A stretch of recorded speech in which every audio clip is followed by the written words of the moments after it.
Patay ang isang lalaki sa Dagupan City dahil sa pambubugbog umano ng 3 suspect.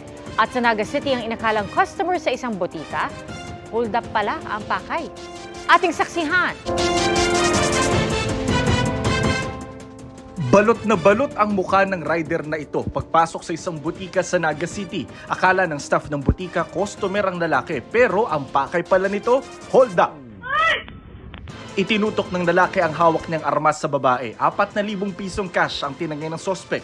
Pinapa-enhance na ng mga otoridad ang kuha ng CCTV para matrace ang plate number ng motorsiklo. So padakulat na pa yung mga CCTV footage and madali na ma-identify ang tao. And kailangan yan medyo nasasakitan kita kasi nakatakop ang lalawgon.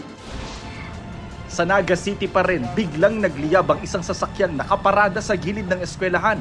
Ayon sa may-ari ng sasakyan, magpapasa lang sila ng dokumento sa loob ng paaralan nang biglang umusok ang sasakyan. Sinubukan ng security personnel na apulahin ang apoy pero tuloy-tuloy ang pag-usok kaya tumawag na ng bumbero. Wala namang nadamay sa insidente. Ayon sa BFP Naga, nag-short circuit na wiring ang nakikitang sanhi ng sunog. Patay ang 20 anyos na si Ronald Pescador matapos umanong bugbugin ng mga hindi pa nakikilalang salarin sa Dagupan City.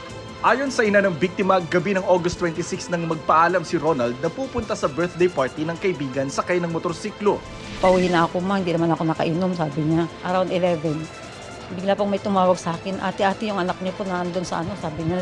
May mga sugat sa ulo at katawan ang biktima. Na-confine pa siya sa ospital ng mahigit 1 linggo pero tuluyang pumanaw noong September 4.